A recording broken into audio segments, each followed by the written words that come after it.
Ireland, it's a place of breathtaking beauty, isn't it? Rolling green hills, rugged coastlines, a history that runs deeper than the darkest peat bog. It's a land of stories, myths, legends passed down around crackling fires. But some of its stories aren't myths. They are real, modern, and utterly chilling. Tales of people who vanished, leaving behind questions and a silence louder than any answer. For the families left behind, the not knowing is a unique kind of torment. No closure. The world keeps spinning, but for them, time is frozen on the last day they saw their loved one. Contemporary puzzles that have stumped investigators for years, sometimes decades. Even in a hyper-connected world, a person can still be erased.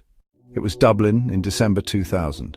The city was buzzing with Christmas spirit, streets glittering with lights, pubs overflowing with cheer.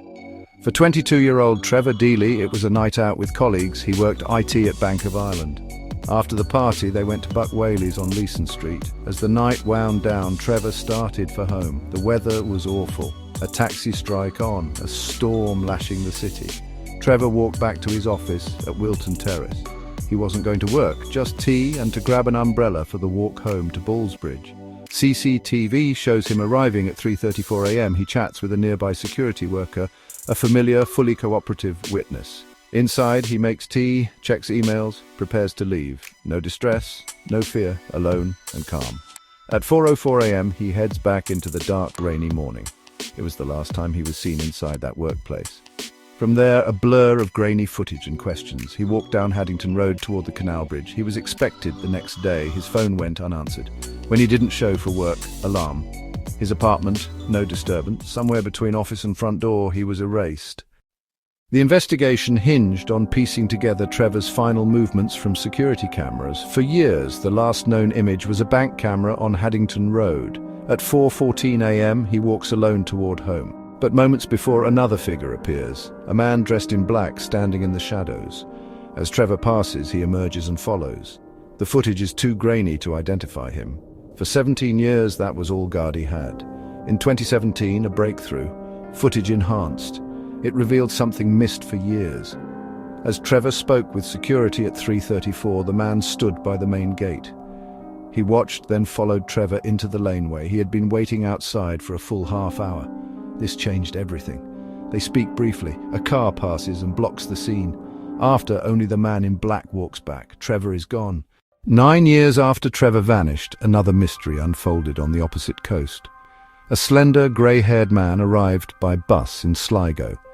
He carried a black shoulder bag and a purple plastic bag. He checked into the Sligo City Hotel as Peter Bergmann. He gave a Vienna address, later found to be a vacant lot. He paid in cash for 3 nights. Polite, distant, a Germanic accent, staff recalled. The name yielded no matches. The identity was fake. Over days, CCTV painted a man on a mission. Each day, he left with the purple bag full of belongings. At random spots, he folded it neatly and disposed of it, returning empty-handed. Police checked the bins, but collections had cleared them. Whatever he discarded, clothes, identification, his past, was gone forever. He shed his life, piece by piece. He had become a ghost before he died. The discovery at Ross's Point triggered a major investigation. The man had drowned, but the post-mortem revealed more. Advanced prostate cancer, bone tumours, several prior heart attacks, many teeth removed, no recent dental work. His clothes were folded on the rocks, wallet and ID were gone, images went out across Europe via Interpol, no one came forward. Everything was generic, labels cut, no phone, no cards. He's buried in Sligo under the name he chose.